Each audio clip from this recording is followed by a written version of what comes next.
순종하면 생각이 바뀐다 라는 제목으로 하나님 말씀 전하겠습니다. 사람들마다 각자가 가지고 있는 생각이 다 다릅니다. 생각이 다르기 때문에 그것을 옳고 그름으로 정의할 수는 없을 것 같아요. 그렇죠? 내 생각이 있고 또 상대방의 생각이 있는 것이죠. 제가 자전거를 가끔 타는데 제가 자전거 타고 이렇게 나가면 초등학생 아이들이 막 쳐다봐요. 자전거가 좋은 줄 알고. 좋은 자전거는 아닙니다. 근데 한 무리에 지난번에 아이들이 이렇게 저한테 오더니 자전거 얼마예요? 막 이렇게 묻고, 그죠?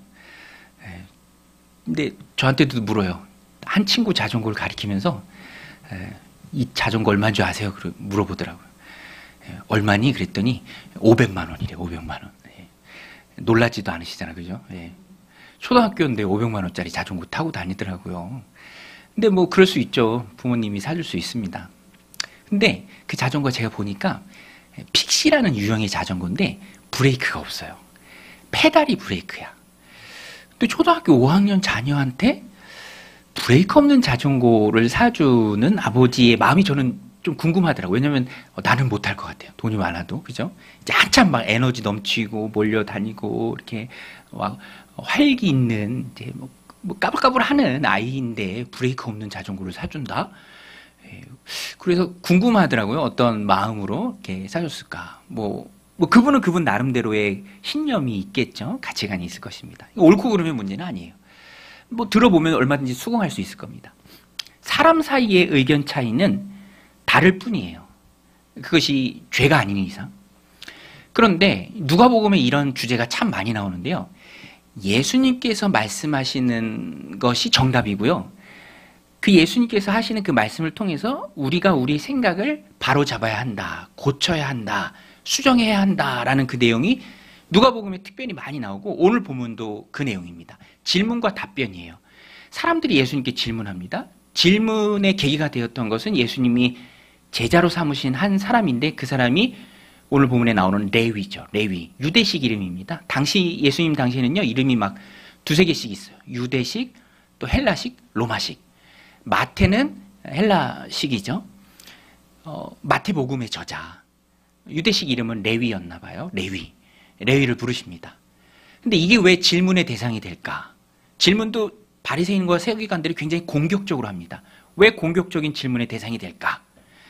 예수님이 생각하고 그들의 생각이 전혀 다른데 예수님이 제자로 부른 그 레위가 세리였습니다. 세리. 다 아시죠? 세리. 우리나라도 일제강점기 때 그런 아픔이 있잖아요. 일본의 앞잡이가 있을 때 우리 민족이 그를 바라볼 때 얼마나 미흡습니까? 고열을 짜서 갖다 바치는. 근데 세리가 딱 그 역할을 했습니다. 로마의 식민지가 유대니까 세금 걷어서 로마에 바쳐요. 로마는요, 세금을 아주 엄격하게 걷었습니다. 거기에 대해서는 일절 타협이 없었어요. 근데 문제는 세리가 세금도 걷지만 자기 수수료를 자기가 걷는 세금에서 떼갑니다. 따로 월급이 있는 게 아니에요. 그러니까 부정부패가 많아요. 많이 떼갑니다. 그리고 자기가 갖고 일정한 세금만 바치는 착복의 구조일 수밖에 없어요. 그러다 보니까 세리, 미움의 대상, 증오의 대상, 누구 집 아들 세리가 됐다. 굉장히 창피한 일이에요. 되는 순간 유대교 공동체에서도 출교해요. 교제권이 단절입니다. 왕따 당하는 거죠. 그러니까 세리 입장에서도 왕따를 당하지만 나는 돈이 최고다. 뭐 가족이 대수냐, 형제 자매가 대수냐, 밥 먹여주냐, 돈이면 그만이지라는 그런 사람들이 또 하는 일이 세리죠. 그러니까 이 세리가 유대 사회 속에서 얼마만큼 증오의 대상이고 사람들이 깔보고 무시하는 사람들이었는지 알 수 있겠죠. 그런 배경 속에서 예수님이 그 세리 레위를 제자로 부르신 거예요. 이때 처음 예수님을 만난 것 같진 않아요. 정황상 예수님과 좀 교제가 있었고 또 그런 시간들이 이제 있었던 것 같아요. 그리고 또 이 세리 레위의 마음도 점점점 깨졌겠죠. 그리고 결정적인 순간에 부르신 겁니다. 내 제자가 되라. 그리고 레위는 거짓말처럼 모든 것을 다 버리고 제자로 따라가고 제자로 삼아주신 예수님께 너무 감사해서 잔치를 벌여요. 집에서 잔치를 벌입니다.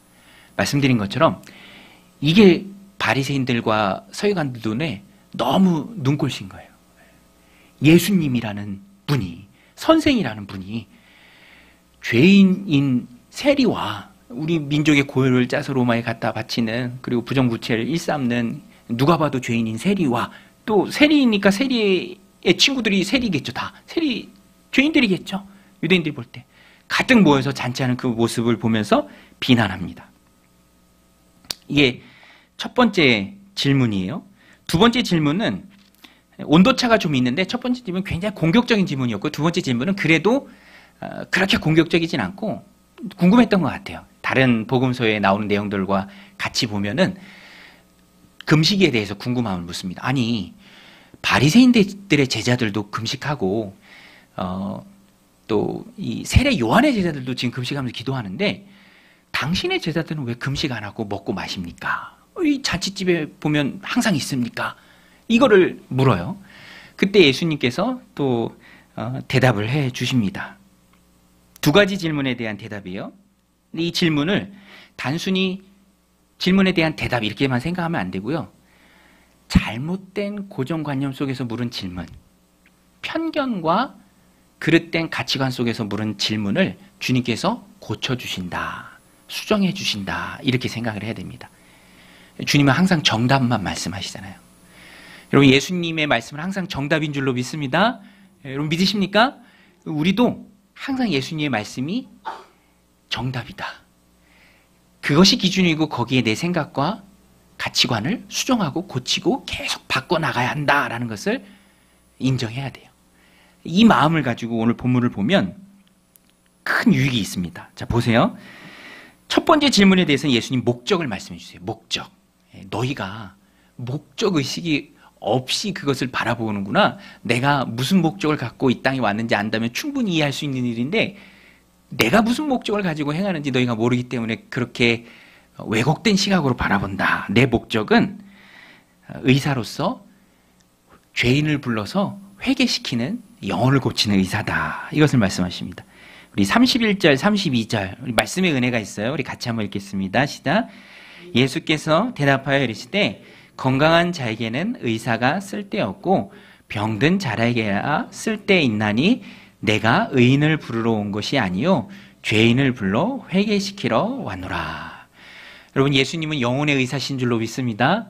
영혼의 의사니까 영혼의 병자가 죄인이죠. 당연히 죄인을 만나서 친구가 되어야 하고요, 그를 품어줘야 하고요, 그와 함께 해야 합니다. 유대인들은 이걸 몰랐어요. 그래서 식사하는 것 가지고 비난합니다. 식사는 그냥 단순히 밥 한 끼 먹는 게 아니에요. 내가 너의 친구다, 내가 나와 친밀한 교제를 나누는 사람이다라는 인정하는 게 바로 식사입니다.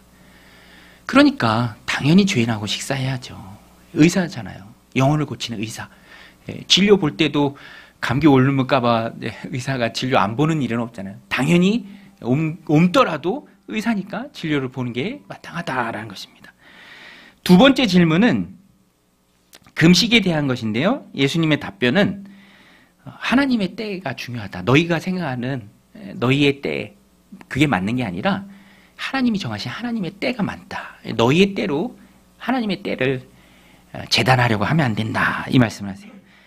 이것도 말씀의 은혜가 있습니다. 34절, 35절 우리 같이 읽겠습니다. 예수께서 그들에게 이르시되 혼인집 손님들이 신랑과 함께 있을 때 너희가 그 손님으로 금식하게 할 수 있느냐?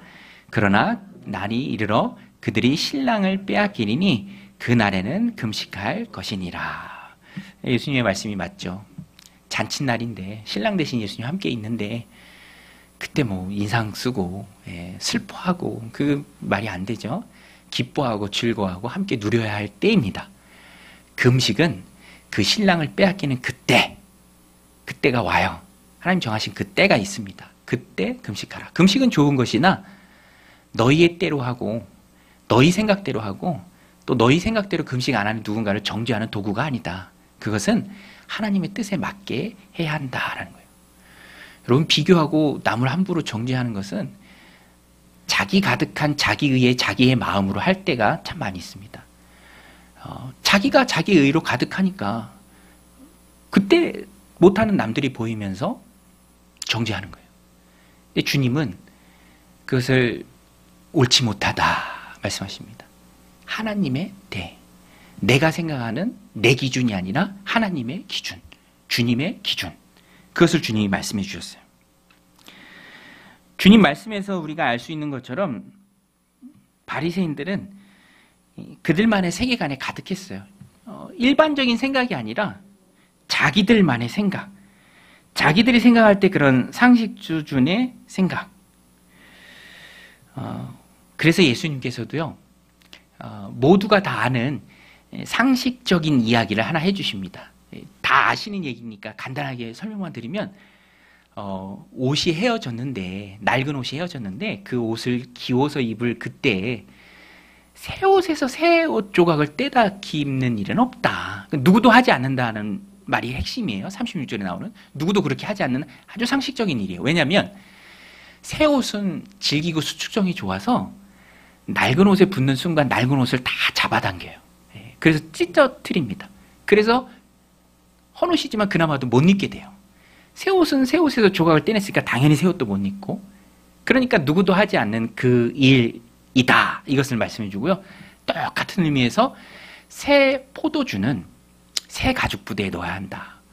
왜냐하면 낡은 가죽 부대는 오래되니까 그게 플라스틱처럼 경화됩니다. 그래서 포도주를 새로 넣을 때 그게 발효하면서 팽창하는데 그 팽창을 감당할 수가 없어요. 그래서 깨트려집니다. 깨트려지는 것처럼 쪼개져요.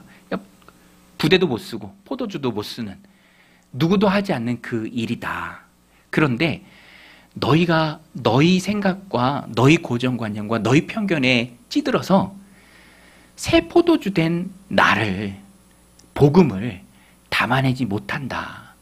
그것을 증명하는 게 너희의 그런 질문이다. 왜 죄인과 함께 하는가?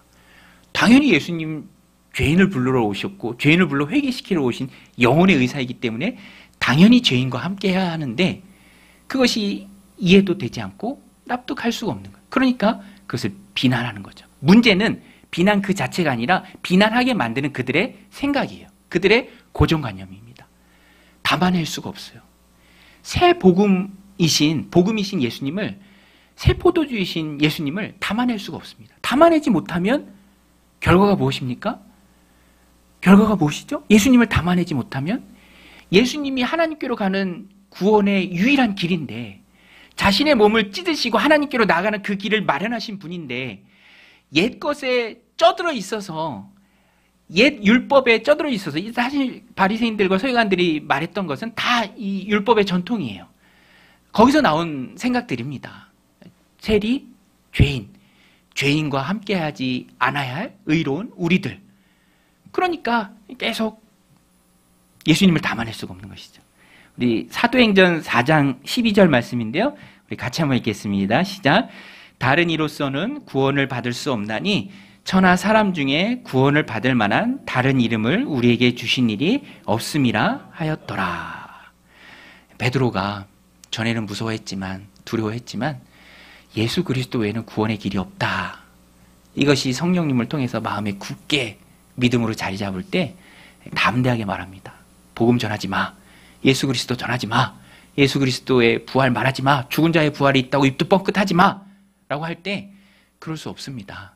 예수 그리스도 외에는 구원받을 만한 이름을 우리에게 주신 일이 없고 예수 그리스도를 통해서만 구원받을 수 있는데, 구원받지 못하고 죽어가는 영혼들을 생각할 때 우리가 입을 다물 수 없습니다. 예수 그리스도를, 그 부활을 증거할 것입니다. 당연히 말할 수밖에 없는 것이죠. 저도 지난주에 장례식을 좀 다녀왔는데, 제 친구인데 해외에서 불의한 사고로 목숨을 잃게 됐어요. 근데 또 그 친구는 장례식이 없지만 초중고 같이 나온 우리 친구들이 다 의리가 많아. 한 20, 30명이 왔어요. 와서 위로하고 또 서로 또 얼굴도 보고. 그런데 저는 또 목회자니까 장례식장에 가면 뭐 느끼는 것들이 참 많이 있습니다. 참 그런 걸 많이 느끼게 되더라고요. 내가 더 열심히 있는 곳에서 복음을 전해야겠다. 장례식장에 있지만 세상의 가치관들이 가득해서 장례식장에 있는 그 순간에도 죽음에 대해서 생각을 못해요. 안 하게 됩니다. 우리 마귀가 공중곳에 잡은 자, 마귀가 있는 곳에 문하죠. 더 열심히 복음을 전하고 또 그리스도를 증거하는 일에 힘써야겠다라는 것을 더 마음속 깊이 느끼게 됩니다. 예수님을 담아내도록 도와야죠. 예수님도 그걸 말씀하고 계신 거예요. 나를 담아내야 한다. 옛 율법에 그 낡은 생각에 그 고정관념에 매여 있으면 예수님을 담아낼 수가 없어요. 담아낼 수가 없는 그 결과는 치명적인 결과죠. 구원 없음. 예수님을 하나님께로 나가는 유일한 길인데, 길과 진리, 생명 되신데 예수님을 담아낼 수가 없으면 아무것도 안 되는 거죠. 이들의 문제는 낡은 생각이죠. 낡은 생각. 율법의 잔재들. 거기서 나온 생각들. 예수님은 새 포도주예요. 우리는 새 부대가 되어야 합니다. 낡은 것들을 끊어내고 또 버려야 합니다. 오늘 본문에서 1차적인 대상은 바리새인과 서기관들이죠. 율법. 바울이 로마서도 또 갈라디아서도 그 말씀을 여러 번 합니다. 율법은 그림자다. 실체는 예수님이다. 여러분, 예수님이 우리 믿음의 실체인 줄로 믿습니다. 예수님 믿음의 실체예요. 여러 가지로 비유할 수 있어요. 율법은 우리 교회에 가까운 곳에 숲속 도서관이 시범 운영한다고 강동구에서 문자 왔더라고요. 저도 기다리고 있는 사람 중에 한 사람으로서 시범 운영하네, 반갑더라고요. 근데 시범 운영은 다 제한이 있어요. 정식 개장이 아니기 때문에. 근데 비유하자면 율법은 시범 운영이에요. 제한된 게 많이 있습니다. 완성은 예수님이에요. 율법의 완성은 예수님입니다. 마태복음에서 말씀하셨죠. 율법의 완성이 바로 나다. 그림자예요. 예고편입니다. 모델하우스 같은 거예요. 그것을 통해서 진짜이신 예수님을 봐야 해요. 진짜이신 예수님이 오셨음에도 불구하고 아직까지도 율법에 매여 있으면 낡은 부대가 되어서 새로운 예수님, 새로운 포도주이신 예수님을 담아낼 수가 없는 거예요. 그것을 깨트리라고 예수님께서 오늘 본문에서 말하고 있는 것입니다. 유대인들에게 있어서는 율법이 그렇고요. 오늘 우리에게 있어서도 그런 고정관념들, 생각들, 굳어진 생각들, 편견들, 그런 게 있습니다. 오늘 우리는 그것을 믿음으로 깨트릴 수 있어야 돼요. 구원받기 이전의 사람들은 예수님 앞에 나오는 길에 있는 그 것들을 믿음으로 깨트려야죠. 깨트릴 수 있도록 또 우리가 도와야죠. 또 구원받은 이후에도 여전히 우리 안에 자리 잡고 있는, 내가 하나님의 기쁨을 위해 살아가지 못하게 하는 세상적인 상식에서 켜켜이 쌓인 고정관념들이 있습니다. 그것들을 깨트려내야 돼요. 그것이 있으면 주님을 온전히 담아낼 수가 없어요. 어떻게 그러면 우리가 그것을 깨트려낼 수 있는가? 고정관념을 버릴 수 있는가? 저는 오늘 본문을 보면서, 말씀을 전하면서 레위의 모습, 즉각적으로 순종하는 그 레위의 모습에 정답이 있다라고 생각합니다. 우리 27절, 28절 말씀인데요. 우리 같이 한번 읽겠습니다. 누가복음 5장 27절, 28절 시작. 그 후에 예수께서 나가사 레위라 하는 세리가 세간에 앉아 있는 것을 보시고 나를 따르라 하시니 그가 모든 것을 버리고 일어나 따르니라. 레위는요, 즉각적으로 순종했습니다. 오늘 우리도 주님 기쁘시게 하는 삶을 살고자 한다면 모든 고정관념을 깨트리고 새 부대가 되어서 새 포도주신 예수님을 담아내고자 한다면, 그리고 주님께 온전히 붙들려 쓰임받고자 한다면 순종해야 돼요. 즉각적으로 순종해야 돼요. 우리 한번 따라서 볼게요. 즉각적으로 순종하자. 여러분, 너무너무 신기한 게 이해가 되고 납득이 되고 또 공감이 돼서 또 하나님 주신 마음이 있어서 순종할 수도 있습니다. 그런데 모든 게 다 그런 것은 아니에요. 신기한 것은, 그래, 이게 하나님의 말씀이니까 한번 내가 이렇게 살아보자. 예배의 자리로, 기도의 자리로, 섬기는 자리로, 헌신의 자리로 순종해보자. 하나님 내게 주신 많은 것들을 도구로 하나님 기뻐하시는 일을 한번 해보자. 주님이 내게 이 마음 주시니까, 이끌어 주시니까 한번 순종해보자 라고 할 때 그동안 내가 가지고 있었던 부정적인 생각, 고정관념, 편견 이런 것들이 깨집니다. 용서에 대해서도 헌신에 대해서도 또 주님 기뻐하시는 삶을 살아가는 것에 대해서도 순종할 때 이후에 깨지는 것들을 경험하게 돼요. 여러분 그래서 우리는요 주님 말씀하옵소서 또 주님 말씀하시면 내가 작은 것이라도 붙들고 한번 순종해 보겠습니다. 이런 결단이 있어야 돼요. 오늘 레위를 보면 그 결단으로 모든 것을 다 버리고 따라갑니다. 28절에 그랬죠? 그가 모든 것을 버리고 일어나 따르니라. 39절에 보면은요 누가복음에만 나오는 표현인데 예수님께서 이 말씀을 하세요. 우리 39절도 같이 한번 읽겠습니다. 자막 보고 같이 읽게요. 시작. 묵은 포도주를 마시고 새 것을 원하는 자가 없나니 이는 묵은 것이 좋다 함이니라. 여러분 포도주는 묵은 게 좋은가요? 새 것이 좋은가요? 오래된 게 좋습니까? 바로 한 게 좋아요? 저는 안 마셔봐서 잘 모르는데 그죠? 근데 뭐 상식이잖아요. 오래된 게 당연히 좋습니다. 그죠? 숙성되면 숙성될수록 좋잖아요. 오래된 게 좋습니다. 예수님께서 여기서 이 말씀을 하세요. 묵은 포도주를 마시고 새 것을 원하는 자가 없나니 이는 묵은 것이 좋다 합니다. 이건 당연한 말이에요.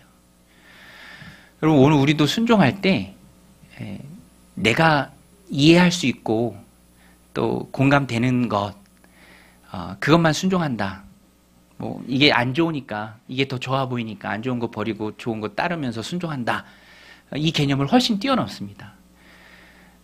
오히려 그게 더 좋아요. 즐겁고 행복한 것일 수 있습니다.